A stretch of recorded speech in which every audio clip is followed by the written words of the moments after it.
दोस्तों, स्वागत है आपका एम्पलीफायर टेक्निक्स में। आज मैं आपको स्विचिंग मोड पावर सप्लाई के बारे में जानकारी देना चाहूँगा। ये एक एसएमपीएस पावर सप्लाई है। इसमें ये कंडेंसर उठा हुआ है और एक यहाँ से ये प्रिंट जल गया। तो ये फॉल्ट किस वजह से आया?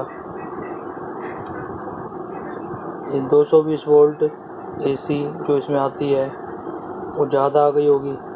ज़्यादा आने से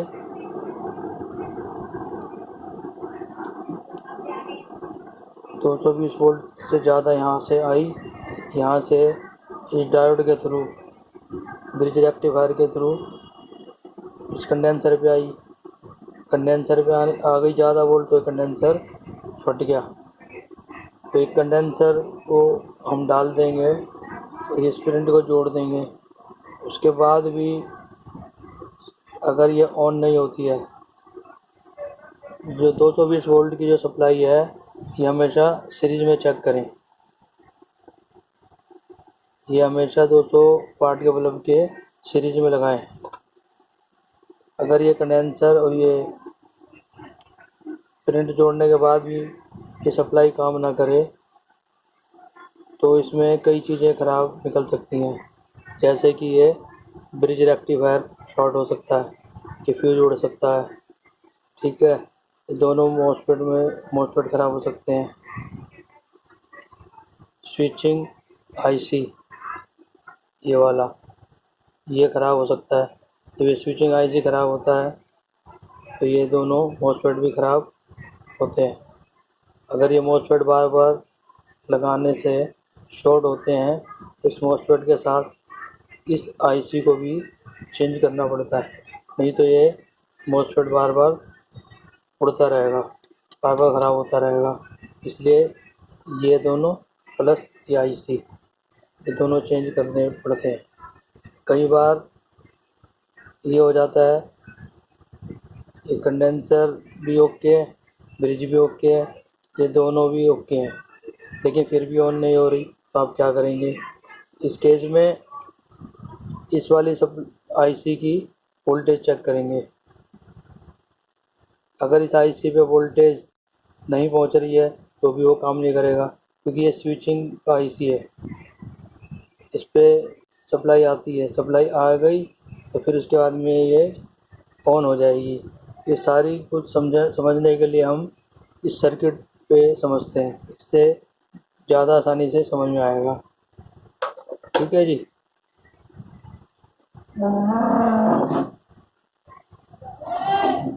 ये एक स्विचिंग मोड पावर सप्लाई का सर्किट है। 220 वोल्ट यहाँ से दी जाती है।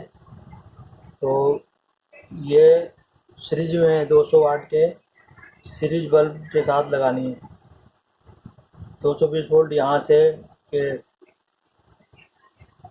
इसके अंदर एक चोक कॉइल होती है, ये वाली। ठीक है, इस चोक कॉइल के बाद में इस ब्रिज रेक्टिफायर के ऊपर जाती है एसी वोल्टेज। एसी को डीसी में ये ब्रिज रेक्टिफायर कन्वर्ट कर देता है। इस वीडीआर के थ्रू वोल्टेज यहाँ पर इस पॉइंट पे आ जाएगी और यहाँ से नेगेटिव वोल्टेज यहाँ आ जाएगी। यहाँ से पॉजिटिव से और यहाँ पे अर्थ एक कंडेंसर अर्थ होता है 100 MFD 450 वोल्ट का कंडेंसर अर्थ होता है। तो लगभग यहाँ इस पॉइंट पे 325 वोल्ट 350 वोल्ट तक आ जाती है। यहाँ से होकर ये सीधी इस ट्रांसफार्मर पे आती है। ये ट्रांसफार्मर यहाँ लगा हुआ है, इस ट्रांसफार्मर के ऊपर आएगी ये सप्लाई। ठीक है, यहाँ से होकर इस मॉसफेट पे आएगी। ये रहा मॉसफेट इस मॉसफेट पे आएगी। ठीक है, और इस मॉसफेट के यहाँ से एक रेजिस्टेंस अर्थ होती है। ये वाली रेजिस्टेंस है, ये जो इससे अर्थ होती है। और ये मॉस्फेट का गेट है।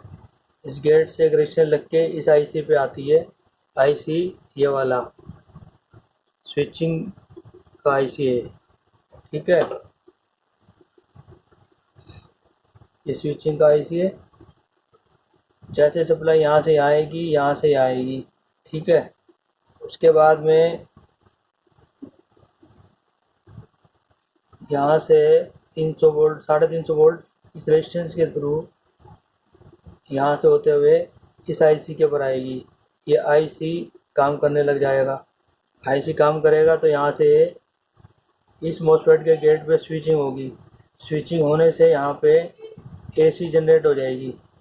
यहाँ से डीसी आती है ना, तो डीसी को एसी फ्रिक्वेंसी में कन्वर्ट कर देगा। ये एसी फ्रिक्वेंसी कन्वर्ट हो जाएगी तो यहाँ से फ्रिक्वेंसी ट्रांसफ़र हो जाएगी इधर सेकेंडरी में। तो यहाँ से फिर आपको 15 वोल्ट का अगर ट्रांसफार्मर है, 15 वोल्ट, 24 वोल्ट का तो 24 वोल्ट, जितनी वोल्ट का ये सप्लाई बनी हुई है उस हिसाब से यहाँ पे ये 15 वोल्ट का बना हुआ है तो 3 से 15 वोल्ट तक की सप्लाई यहाँ पर मिल जाएगी। यहाँ पे अर्थ होगी और यहाँ से पॉजिटिव सप्लाई मिल जाएगी, ठीक है। इसके बाद में यहाँ पे ये लगा हुआ है PC 817, ठीक है। ये एक कपलर होता है, इसके अंदर ये डायोड लगा है। डायोड एलईडी की तरह होता है, इसमें एनोड और कैथोड होता है। जैसे ही यहाँ से सप्लाई इस पे आएगी ये एलईडी ऑन होती है। ऑन होने के बाद इस पर यहाँ सप्लाई आएगी, रोशनी पड़ेगी। यहाँ पे रोशनी पड़ने से ये काम करेगा।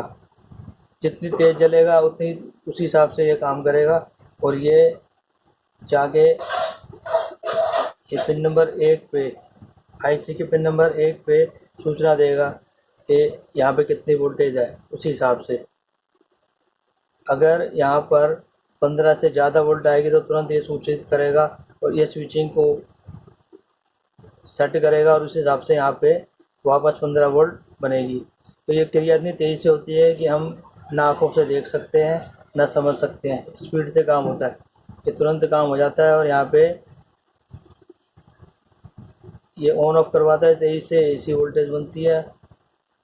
फ्रिक्वेंसी यहाँ से ट्रांसफ़र इधर हो जाती है। ये 15 वोल्ट की यहाँ पे, तो ये वोल्टेज कम ज़्यादा नहीं होती, फिक्स रहती है।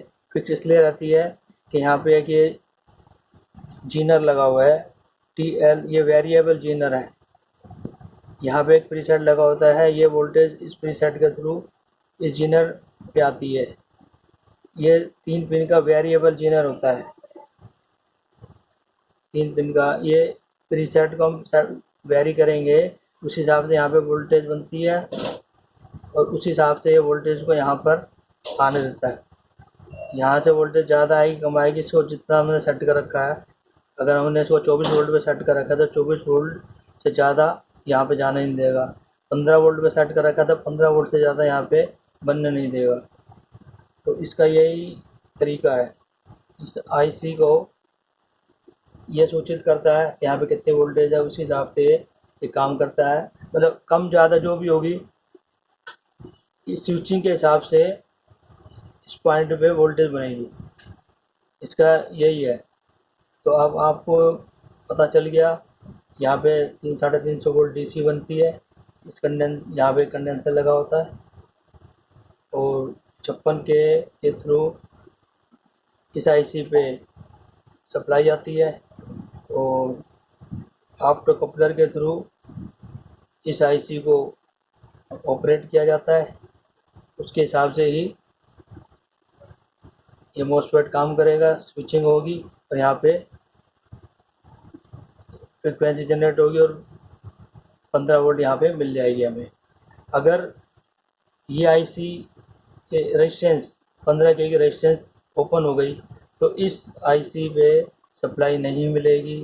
जब सप्लाई नहीं मिलेगी तो आईसी काम नहीं करेगा। आईसी काम नहीं करेगा तो यहाँ पे हमारे को वोल्टेज नहीं मिलेगी। दूसरी चीज़ ये भी है इसमें कि ये जैसे ही ये काम करने लगता है तो इस पॉइंट से वोल्टेज जनरेट होने लग जाती है इस वाली पे, और जनरेट होने के बाद में इस डायोड के थ्रू इस 7 नंबर पिन को वोल्टेज मिलने लग जाती है। फिर ये रेजिस्टेंस हट भी जाए तो भी ये काम करती रहेगी। ये स्टार्टिंग के लिए होती है। ये रेजिस्टेंस स्टार्टिंग में सप्लाई यहाँ से मिलती है, फिर बाद में इस डायोड के थ्रू यहाँ मिलती है। तो कई बार ये रेजिस्टेंस ओपन हो जाती है, सब कुछ चेक करने पे सही होता है, ये रेजिस्टेंस हम चेक नहीं करते तो यहाँ पे प्रॉब्लम आ जाती है, यहाँ पे वोल्टेज हमारे को नहीं मिल पाती। तो इसमें अभी तो इतना ही है। कुछ और पूछना हो तो मुझसे पूछ सकते हैं, तो मैं आपको उसके बारे में बता दूंगा। ठीक है, आज की वीडियो इतनी ही। धन्यवाद।